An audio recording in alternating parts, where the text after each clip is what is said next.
Hey guys, it's Courtney here from Flynn, and today I'm going to share with you the way that I weave in ends when I'm working on colorwork projects. So if you love colorwork as much as I do, you end up with a lot of projects that have this kind of like jellyfish effect at the end, right? Where all those ends need to be woven in, especially if you're using a lot of different colors or have multiple color changes. And so I'm going to show you how to weave these in, starting with the brim. All right, so I flipped my hat over just so it's easier for me to work with, and I'm grabbing the initial cast on tail in my left hand, and I've got my tapestry needle in my right, and I'm going to just thread that tail through the tapestry needle, and then I'll flip my brim down because we obviously want to weave the ends through the wrong side of our work. And I'm going to start by just weaving this tail through the column of stitches on the left-hand side on the inside of my work. So I'm going to begin here and just keep kind of methodically weaving my way till I reach the top of that column of stitches and pull my yarn through. All right, and then I'm just going to turn my work to make it easier for me to work with.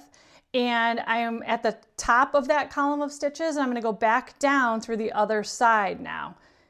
And you just do the same thing where you're weaving that tail through all of the stitches on the other side until you get to the bottom. And I'm going to pull my yarn through again. And then we can trim our yarn off right at the bottom here.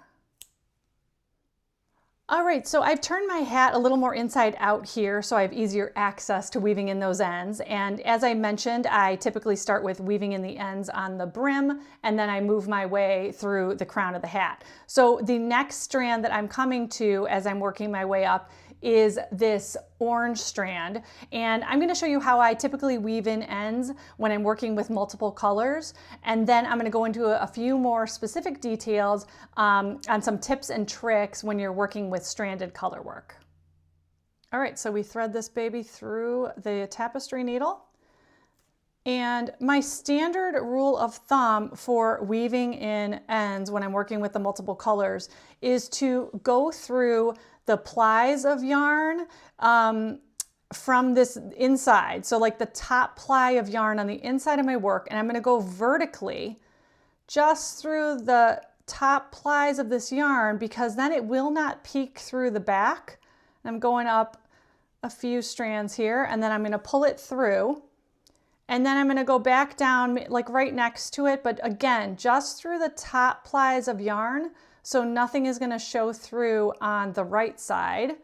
And then you can either go like, up and down, or sometimes I'll go back again. So again, just through those top plies. And there you go.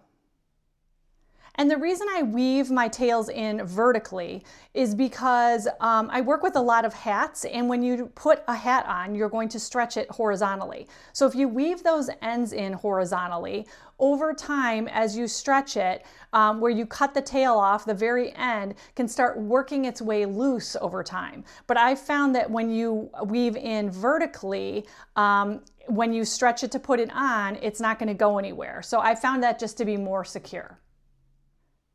All right, so now I've reached some of the stranded color work section of my hat, and because there are so many color changes, one right after the other, sometimes in stranded color work it can leave a bit of a gap in your work, and so I want to show you how to fix that. All right, so what I want to do is find the tail end that will help me fill in the gap here from that orange, and here it is on the back. So I am going to thread that tail end through my tapestry needle, and we're basically going to think of our yarn as like paint. Okay, so we're painting our fabric to make sure that everything looks nice and neat. And I know right here, this is where that hole is, and I want to make sure that the orange stays together. So I'm going to come up, and just like I was doing when I was weaving in for just the colors earlier, multiple colors, this is for the actual color work. And I'm going to come in and get through the top plies of the orange that I see to help me bridge the gap on the front. And that fills in any gap that you have, and it's also going to fill it in with that orange. So you're basically using that orange yarn to paint between and join the gap so you don't have it anymore. And I just want to make sure it's extra secure. So I'm going to go down on the other side here and then come back up. And again, this is just something you want to look at, and you can kind of keep turning your work inside, outside to see how it's going to look. And now I have a nice secure orange color with no gap in between.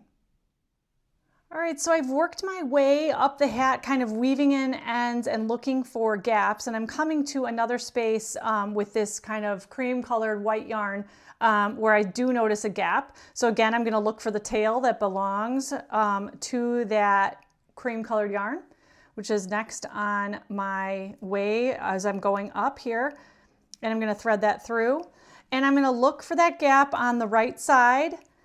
Use my finger, I can kind of poke through and see where that was on the other side. And I'm gonna look for all those white yarn plies, and I'm going to, again, use my yarn like paint, and I'm gonna paint across the gap and grab some of those top plies of the white yarn and just bring it back down through the top plies. And then you can give yourself a check on the back side, or on the right side actually it is. Move your yarn into place a little bit sometimes. And you can notice that there is no more gap there between the yarn. So that's what we're looking for. We're going to keep doing this all the way through our hat.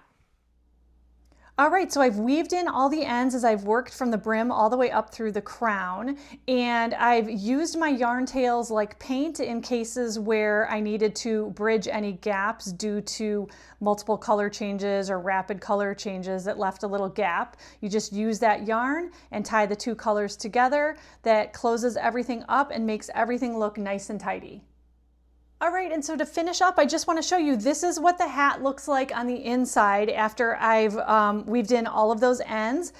And this is what it looks like on the right side after I've weaved in all those ends. This is the back and this is the front. But as you can see on the back, none of those colors are showing through. So you're not getting orange peeking through by the white, or you're not getting green poking through at the orange. And that's because we're just weaving our yarn through the top plies of yarn when we weave it in on the wrong side.